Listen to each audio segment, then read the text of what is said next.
What have you found with working with the top athletes in the world is the best way to manage fear? Like, you know, we've worked on meditation and all sorts of things, but you work with Oscar Piastri, who's an absolute demon at the moment. Yeah. Like, what are the top 5% doing what the others aren't that are managing fear on that level? So firstly, it's acceptance. Like, you know, in the world, we hear a lot about gratitude, be grateful, and gratitude is really powerful. Yeah. But I found, and after Will was injured, a lot of people were like, well, be grateful that he's alive.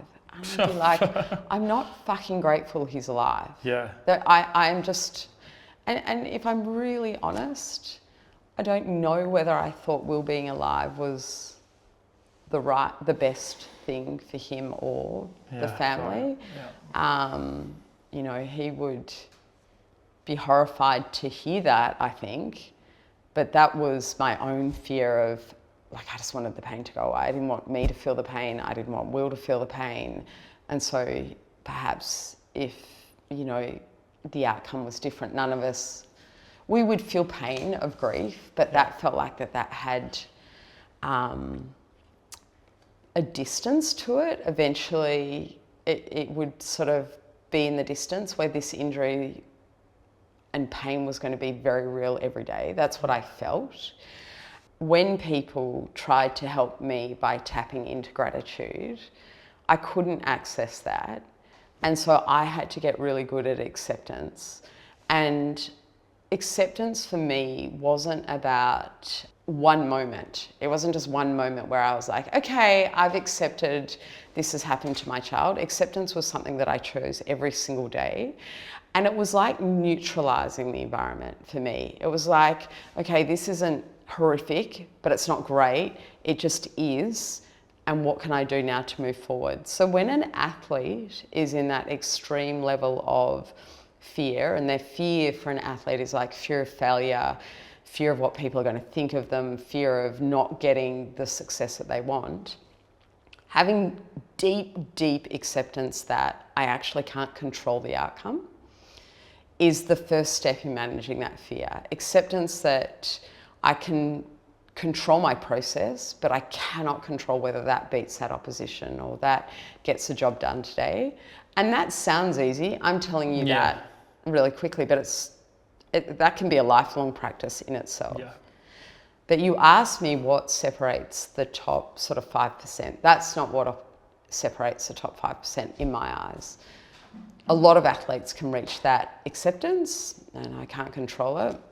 But I talk about with an athlete moving from warrior to magician.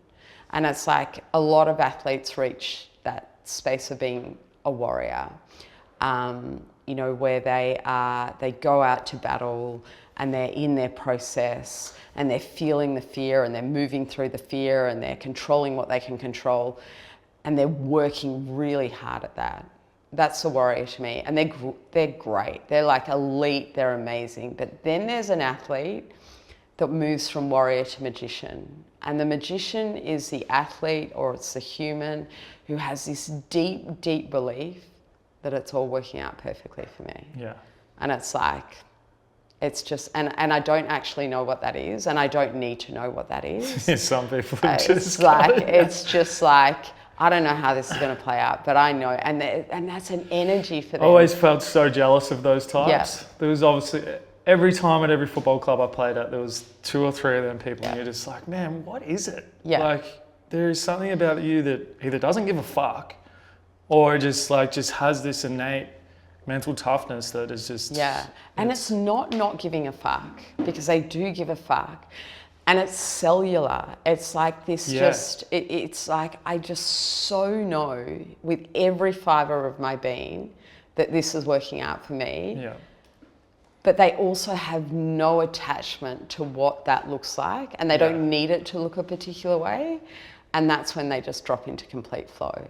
Because they are so in this space of, I actually don't need to try and control how this works out. Yeah. Because it's going to work out perfectly anyway.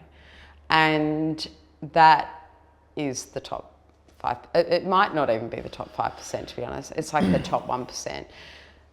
When I meet an athlete, and they have a connection to religion, any religion, I'm like, yeah, really? this is good. Yeah, they can access that far more easily because they're like, right? something's bigger than them. Yeah. Something else is in control of what's happening here. So they can hand over that fear to someone else. It doesn't belong to me. I don't need to hold that fear because someone else has got my back and it's all working out perfectly for me. Do you think that like we in the Western world are educated to deal with like grief and trauma and fear and all that sort of stuff? No. Yeah. Not even close. Yeah. It's like, don't talk about that thing. Yeah, exactly. It's, until is it gets to it, right? Yeah, like I've never thought about this before, but what I want to say to you now is I think we don't talk about it because unless you've lived it, you don't really know how to talk about it. Yeah.